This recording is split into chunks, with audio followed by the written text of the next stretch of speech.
For my birthday, I treated myself to the Deco Art Americana 2025 collection. This is it.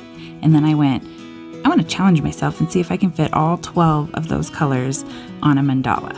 So I had a stone that was already prepped black, and I'm adding some full spectrum dragonfly glaze on the back to give it a nice, pretty shimmer. And then we're going to get started and see if we can fit all 12 of these colors using my Happy Dotting Company dotting tools. So I'm going to start with the crimson red and a number 6 dotting tool for that center dot, and then I'm going to take a number 1 dotting tool and create north, south, east, west dots. So evenly spaced, and then fill in dots in between each of those main kind of compass dots.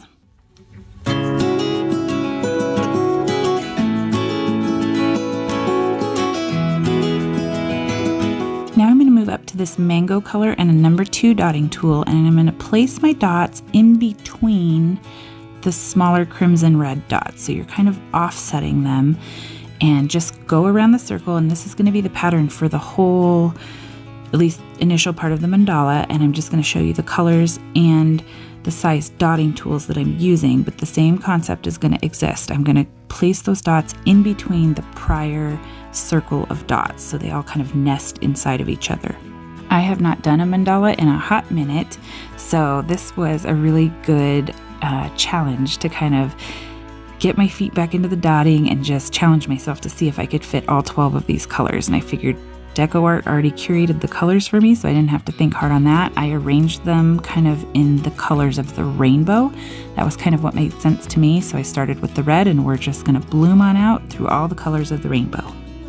Now here's an example. If you get a dot misplaced, you can just take a damp Q-tip and kind of swirl it until you get all the paint up, and it especially helps that I have that dragonfly glaze down as a base coat over the black because it's a little bit kind of slick, so it makes it wipe off even easier. But this still works even if you have a matte paint down. And even if it had just been the black matte paint and there was like a smear of the yellow, you can always take the black paint and just kind of cover that up before you start going with your dots again. So it's pretty easy to fix the dot mistakes.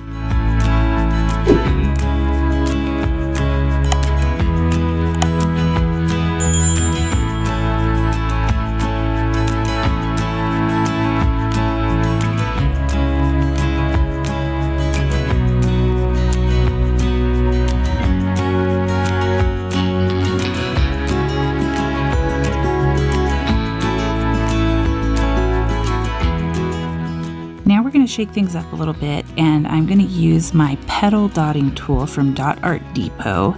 These are really fun to use, and for this teal color, I'm going to use the petal dotting tool and kind of create a further bloom. I guess this will make it look maybe a little bit more like a flower. So the keys that I've found with these dotting tools is to make sure that you have enough paint on them when you go to dot, and then to kind of rock them, especially on something that has kind of a slope to it like this rock. I start with the point and place that where I want it, and then kind of rock the dotting tool all the way to the back to make sure that the whole backside of the dotting tool covers with paint. Same thing if you have an accident, you can wipe this off, but just a really cool look to add to the mandala. And the set comes in multiple sizes, so it can be really fun to make flowers with these. You can also make hearts with them. I did a snowflake with them over the holidays, so they're very versatile and a lot of fun. Now that I've changed up my shape a little bit with the petal dotting tools, I had to use my noggin to see what I was going to do next. So I decided to kind of make a graduated line coming off of those green dots. So I'm taking the mint paint and a smaller dotting tool, and then I'm going to come around with the next color, and it's going to be even smaller, so that line is going to protrude out in between our petals to kind of tie the design together. I was starting to panic about whether I could fit all the colors on the rock and how I was going to do it and what the pattern was going to be, so I just kind of went with the flow and saw that I could create this line coming out to kind of even it out to where we had almost a full circle.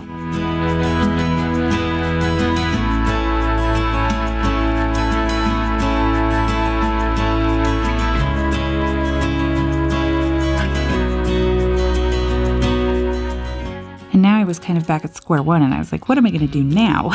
So I decided to take this darker purple paint and to put dots on kind of either side of that last dot of the line coming out. I wasn't sure about this as I was doing it.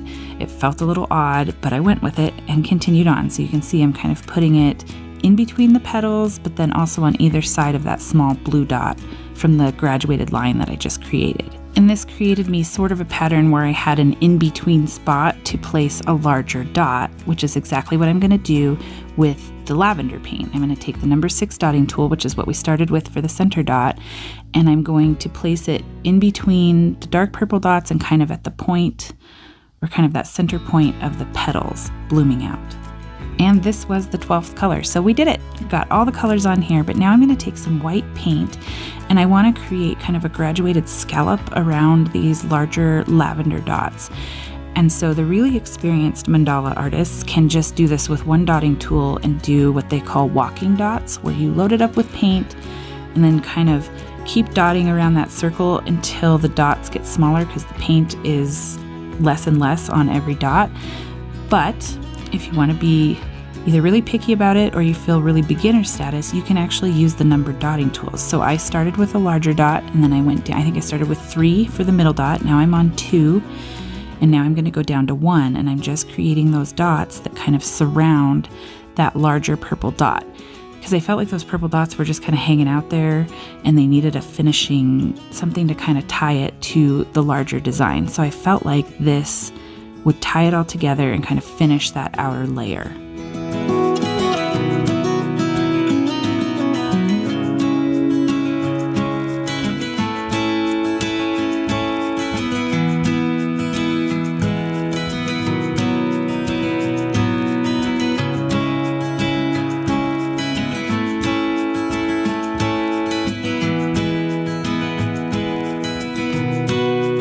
And since we had some sparkle on the background, I felt like some of our dots needed some sparkle as well. So I got out my Extreme Hologram glitter paint and a dotting tool, and I'm going to put it over all of the teal petals that we created on here. Some of them, I think my paint was a little bit thick, and towards that rounded part, the paint was a little bit crackly because I had too much paint on there, and when it dries, when there's too much, you can get cracks. So this was kind of a trick to cover that up and also add some sparkle. I also wanted to tie the colors together because I realized in arranging them like a rainbow, it felt like and just the different size of the dots, it felt like it was kind of disconnected. You had kind of those reds and oranges and yellows, the green in the middle, and then these purples. So what I'm doing is taking the colors and kind of blooming them out by dotting them in between the row after it. So I did the red small dot in between the orange, then the orange in between kind of that neon coral, and the neon coral in between the yellow. This just kind of ties it together. It fills in some of that blank space in the background, so you really feel like this thing is filled in, and it kind of blooms those colors outward.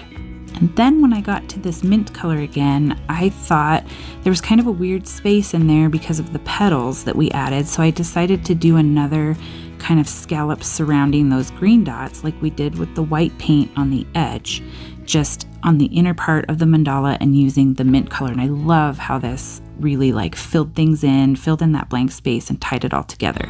And then I didn't want the petals to be the only thing with sparkle that felt kind of just random and sitting out there, so I thought let's tie it into the rest of the design. So I picked a couple of different rows of color. The yellow I picked because yellow is often hard to get good coverage on, and I thought a little extra sparkle helps with that coverage. So I did that yellow circle and then the orange circle, adding some hologram glitter paint to create some sparkle to tie the whole design together. I really love this new paint set, and I am really happy that I actually pulled this off because I wasn't sure for a minute there I could fit them all on one mandala. Thanks so much for stopping by to watch, and I'll see you next time. Take care.